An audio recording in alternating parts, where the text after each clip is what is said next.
Fuck! What is this? A movie? A Fox's Tale. Well, I did a movie review or two with Shade before. I could try to do this on my own, but I'll need some time to set up. Roll the intro.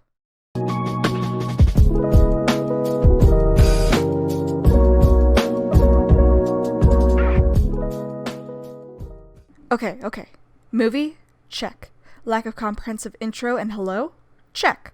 Inform the audience that this is something I want to try to do, and if they have any suggestions for movies to review, to comment below. Check. Okay, let's get started. This is A Fox's Tale, also known as Kiss Fuck. Oh no, I'm sorry, Kizvuk. Something like that. A 2008 Hungarian film and apparent sequel to the 1981 film of The Little Fox, also known as just Vuk. Shit, sorry. We may touch upon that film in the future. But for now, look, I've said all I can for this introduction section. How about we just move on to the actual movie? Luckily the film was dubbed, so we can easily understand what's going on. What am I saying? That isn't lucky. The movie starts in on a shot of the sky with a bird flying overhead. Though it looks more like it's hovering. Already off to a great start in the animation department. We pan down the river to a family of bunnies? Kind of the opposite of foxes, but okay, whatever. The names of the creators begin cutting in rather annoyingly through this painful to watch intro. Characters are either moving too much, not enough, or slow and stiff. This rabbit family turns out to be traveling to a nature reserve. You promised me great big carrots and cabbages that reach as high as the sky. You've been lied to. Finally, we meet a fox, our main character, Little Jack. Also, this song starts in.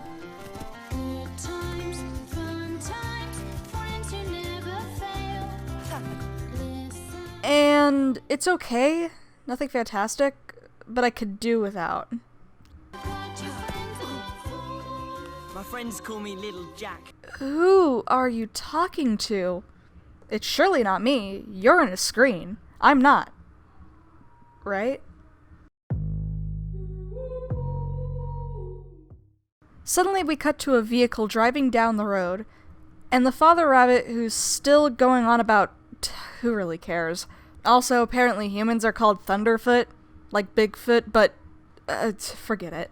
The rabbit family nearly gets run over, so fucking close to the sweet release of death. They jump into the forest, and then comes the rapping? Papa Bunny's here with Tufty and Patch, a new rabbit family for the foxes to touch. They've come a long way. This happy little band, they're praying our forest is the promised land. Hope they're right, we're gonna party tonight. Out of sight. Out of sight. This bird's only purpose in this movie is just this. To rap about the blatantly fucking obvious. After the bird's first of many raps, we cut back to Little Jack. He immediately picks up on the scent of the rabbit family, though I'm surprised the rapping didn't point them out. Ready or not, here I come! After a hard-watched chase, we cut to night, and after getting a glance of a party going on that I'd rather be at right now, we meet Jack's family, and specifically his father, Jack. So it's Jack and Little Jack. Someone should be fired for these names. Jack, not Little Jack, is told to go hunting by his slave driver of a wife, his words, not mine, and tells Little Jack to piss off after he asks to join. No, a cub's place is in the home. Looks like I'll be calling CPS today. The mom convinces Jack to take his son anyway. And already, this little fucker is trying to run away. You can already predict how this goes. And another fucking rapping sequence. Go tell a friend, go shout it to a stranger. Big Jack's hunting and we're all in danger. He's bringing Little Jack along for the ride. So all you forest animals, it's time to hide. There ain't no doubt, there are foxes about. Watch out, watch out, watch out, watch out. During the failing hunt, we get glimpses of some poachers preparing their weapons. Oh yeah, Little Jack almost fucking dies. It doesn't really matter. But now our foxes see the poachers. And the moment they hear the dogs, they run like their lives depend on it. Hitting the nail on the head a bit for you, but yeah. The two end up splitting up as the sun starts to rise. Little Jack runs to a group of animals to warn them about Thunderfoot, and no one believes him. On their way. Did he just straight up die? Did he get shot and die? Don't you dare rap at a time like this! Watch out, friends, you better run for your lives. Get back to your burrows and your dens and your hives. We all thought that we were living in clover. Thunderfoot's here and the party is over. Fuck! So Little Jack's mom, for some reason, decided her and the rest of her cubs shouldn't stay at the den, and run off without a plan other than to find Jack. Can I just say, if you want to make a slow motion moment in animation, don't slow down a normal speed clip like this. I will personally beat you to death if you do. That's exactly what happened to the dad rabbit here. Me. I happened. Continuing the case, says, Little Jack's mom is shot and throws her son down into a pit for safety, I guess. Meanwhile, Jack is chased down and captured by one of the poachers. You know, Little Jack's dad. Jack. We are also 12 minutes into the movie, and we're at our fourth wrap. It's a new day. The hunters have left, the dogs have gone away. No more poaching, now the Thunderfoot's gone. The death sticks are silent, but not for long. Some of us are missing, who I can't tell. I'm flying through the trees over forest and dell. Who's making all of our friends disappear? We've lost so many and we're living in fear. Ain't too late to make the forest great. Is anyone... Wait, did the animation just improve or did my bar for good quality just drop? Either way, we cut to the nearby town of Fuck If I Know or Care, and we meet a paraplegic kid and his dog. Oh, did I mention he's apparently Stephen Hawking? So, the dog's name is Colonel, and apparently he uses headphones to hear or understand this kid. The scene does nothing but introduce us to this kid and his dog, and these bikers that show up and do really nothing for the plot as a whole. They show up later, sure, but don't do anything then either. We're pushed back to the nature reserve to find that the circus is coming to town. Oh, and they're the poachers. And this dyke is having a nightmare. They end up getting stopped by the owner of the reserve. Nightmare Lady comes out, sees a pillar, and then this happens.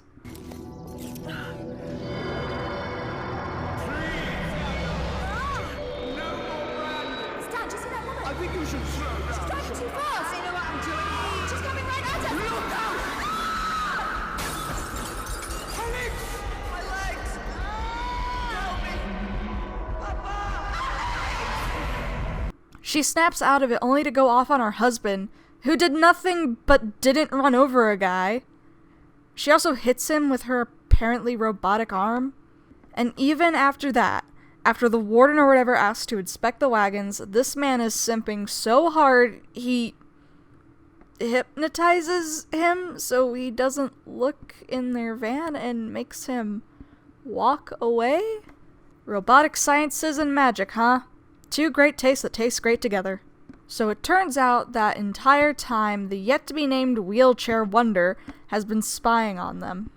Cutting away again, Little Jack and his friend Stump soon run up on the circus cars and finds the flying fox's cage, and proceeds to fall in love with the image of the female fox on it and goes to chase it down, skipping over the bullshit that happens with setting up the circus tent. Cripple Kid is still stalking them and meets his love interest, an acrobatic named Arabella, who is way too happy to see him. There's no, who are you, why are you watching me, where did you come from? Only pleasantries. But at least we finally learn this kid's name. Oh, I'm, Alex to you. Smooth, kid. Smooth. The two are quickly pulled away from one another. And we cut away to meet the animals in the circus. We meet a racist Latino monkey who speaks about rebelling against the humans. Mi muchachos y mi muchachas, the time is right. We must escape. Freedom is our birthright, Chihuahuas. And what is more, life is at lunch on a plate full of chimichangas and refried beans. Cages may be comfy. That's all very well, but we are not free! A toothless lion and 4 foxes. We return to Little Jack and Stumps, once again finding the flying fox cart. He claims he could smell him, who we can only assume to be his dad. And never having seen a painting before, starts trying to talk to it and get the vixen's attention. Yes, female foxes are called vixens. And getting mad when they don't respond, runs headfirst into the metal wall. Talk about a concussion. Ha! Will you look at this young whippersnapper? His face is fucking melting! But in the end, his actions do get the attention of the girl he's after, who is the only fox in there that does not think he's a complete short bus licker at this point. Was that painful for you? Their visit is cut short when the dogs pick up their scent and start barking, gaining the attention of Thing 1 and Thing 2, aka our active poachers. Little Jack ends up tranquilized faster than you could say hippopotamonstrossus quipedaliophobia. He falls into a ditch, but not before the arrow just fucking vanishes. Stump hides him in some branches, and that's good enough to keep the poachers from him, even after they land on top of him and his hiding spot. Back to the circus animals, we find Jack safe and sound among them, with Little Jack's simp piece talking to him, or at least trying. She repeats the same thing twice to him, then Jack begins to dance.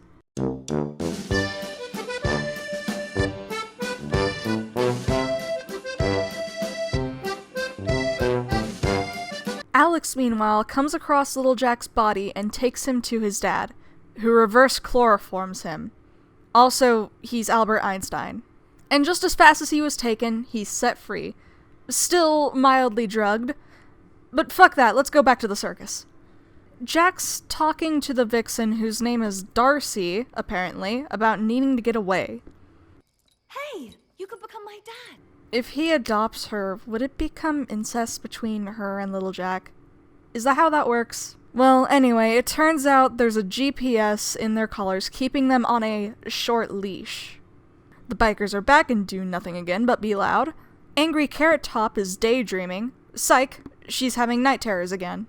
And now here's the last time we ever see the bikers.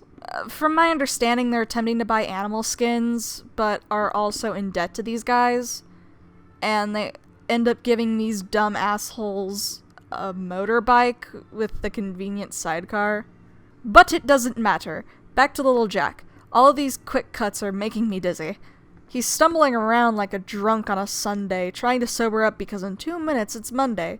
Also, there's more fucking rapping! Fucks on the loose, fucks on the run. A little unsteady, but still having fun. It's been a long time since he was last seen. Who is he with, and where has he been? Hey, little bunny rabbit, off you go. You can tease Little Jack, cause he won't know. Don't be scared now, do as you're told, be bold. These 2 rabbits go and try to bully Little Jack, but are stopped by Stump, who's surprised to see his pal, nephew? Fuck it, Little Jack alive. Oh, and all it took was some water to sober him up. And immediately, he's back to trying to sniff out his dad. Stumps, however, attempts to convince Little Jack he's dead. The next day, our beloved cyborg walks in on the animals, and already is beating the air around them with a whip. And due to the actions of Dumb and Dumber the night before, of which we skipped to conserve video time, unimportant things are unimportant, we get bored and the animation falls from a 3 to a -2. And that's being generous. Next, we get another short interaction between Alex and Arabella, and she apparently had no idea he was crippled. I guess the bushes from before did hide most of the wheelchair, but you could still see it. But this is just yet more filler. Who cares, am I right? So how about we skip to something more important? Remember when Little Red here had schizophrenic flashbacks because of that stone pillar thing? It's back! Alex then explains how he became a cripple. Coming home from a festival, they were hit by a car and his mother died, leaving his dad unharmed but him temporarily paralyzed. The other driver said that it was their fault and that she didn't see them, though was apparently drunk. He also reveals that he refuses to walk again as his wheelchair is better than having any pair of legs. The interaction results in Alex tagging along with Arabella to watch the circus practice their performances. And more of the animal abuse is shown as the lion is dragged out by his mane to practice performing, and a hoop is set on fire. He jumps through it and his tail, of course, lights on fire. Alex points out the obvious, that this is animal cruelty. Red color pencil shavings over here is revealed to be the woman who crippled him merely by her shocked dialogue. And Alex is quickly kicked out. At this time, the foxes are brought out, including Jack. But when he's picked up to be taken, it's revealed that he's been chewing through the floor. Thus, for this, is shocked with the amount of voltage that could kill. They then try to hypnotize him to break his will because they gotta try to find a use for that again. Only to give up in about 2 seconds because his dumbass hypnotized the wrong thing. As the animals begin to perform, Jack begins pulling at his flimsily made leash. Little Jack, in the meantime, sneaks into the circus tent, again trying to find his dad. Jack's leash starts to break, and Little Jack falls into the bunch of foxes, knocking down the tower. And after a short, wholesome reunion, Darcy finishes off the semi-broken leash. This releases Jack, and they go running. She's my girl! This unnamed fox and Jack start pulling on her collar back and forth. Just to waste time, you'll see why soon. They're forced to leave Darcy behind, and the 2 jackasses run away, but Dingus 1 throws a net and catches them. They are then thrown into a cage. Back with the humans, it turns out the dad and the ranger from the beginning are friends. The dad explains his worries for his son not wanting to walk again. And the ranger lets him in on what's been going on with his bouts of amnesia, aka his moment of hypnotization, in the forest. Once again, we're jump cutting back to the circus. Little Jack lets his dad know his mom's fucking dead, and so are his siblings. Skimming over that, Jack lets his son know he's got a plan, but we of course don't get to know this plan. Next we get to see how removed from reality some of these animals are. Little Jack offers Darcy a bug he caught, and all the other animals find this strange, but Darcy finds this charming for some reason. The other foxes essentially call him a try-hard simp, and Darcy says, "More, please." Little Jack then starts telling the other animals about the forest. Then, of course, Mr. I'm a Nice Guy butts in, to try to stop Little Jack from flirting with, quote-unquote, his girl. The two start a petty little fuckboy fight. Little Jack wins with the power of pasta, and then Alex and Arabella show up. Alex recognizes Little Jack and asks for his freedom, which doesn't take much persuasion, and Little Jack runs off past Thing 1 and 2. Ginger Freak hops on a horse to chase Alex, and the snake gets the dogs out to get Little Jack. Darcy takes the chance to make her escape during all of this. Alex gets caught on a branch during the chase. And wrapping? Who's the fox, who's mean, and who's bad? Little Jack, he fights like his dad. Yeah, yeah, yeah. Darcy, in the meantime, is looking for Little Jack, and finds a completely different fox, and thinks it's Jack. And this fox just bites off the collar like it's nothing. Couldn't Jack have done that before when he was yanking her around? Plus, this is a kid! This movie is driving me up a fucking wall! Little Jack catches up to Alex and demands the horse throws Ginger fuck off. To which he responds, "All in good time, my furry friend." and then he just does it. The adult threatens the child, and Little Jack bites her robotic hand. Guess he needs more iron in his diet.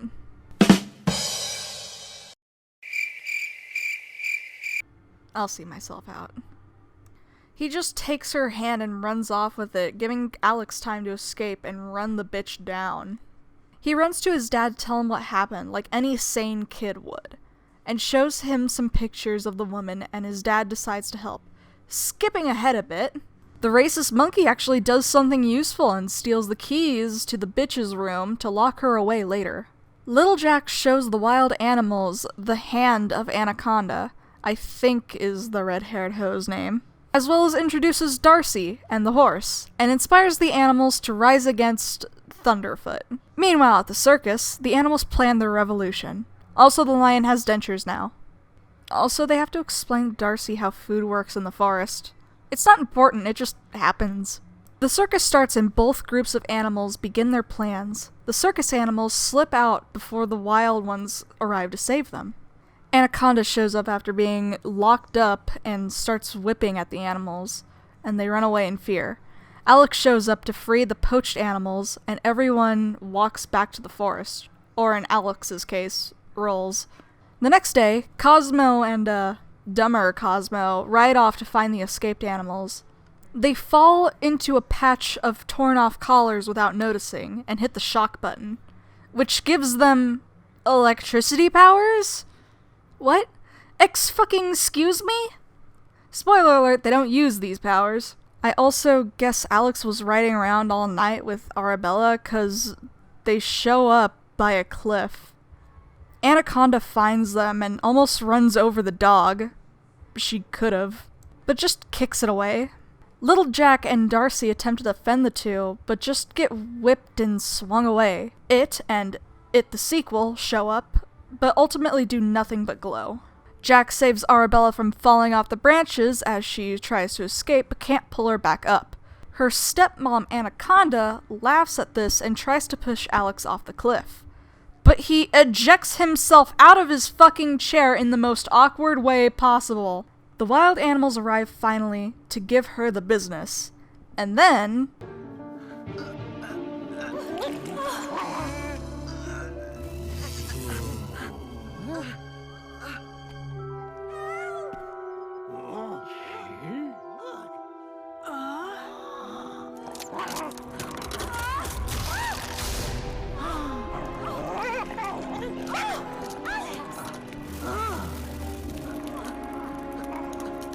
Wow, good for you, dude. But you probably shouldn't walk across wood like a balancing act for your first time walking again after years. Especially when it's about to fall. Luckily, he manages to pull his new girlfriend to safety. However, Anaconda still stands in the way, even though she was pinned by a lion. So what happens? Well, she's decked in the face by a bear. Then finally, the cops show up. Alex. Bad touch! Bad touch! Stranger danger! Anaconda tries to be obviously slick to grab a weapon in front of a cop. But you know, the cop does his job and arrests her. And that's the end of A Fox's Tale. My thoughts? Well, seeing as I had to watch this movie 2 times, you could just imagine how much time I feel I've wasted. Look, I'm not even sure where to begin. The animation was subpar at its best. And at worst, it's just above the level of Joshua and the Promised Land. Moving too much or too little, or just awkward, stiff, hovering movements. There were so many jump cuts to different characters, it had my head spinning. Elements of the story just seemed to be shoehorned in, such as the rapping bird that plagues my very existence. Overall, the movie was a terrible experience I'd only recommend to anyone looking for something to either make fun of, or you're just looking for a bad time. But now it's over. What now? Normally Shade and I do a shitposty outro. Here's a picture of a corn dog that's better than this movie. I'm going the fuck back to bed.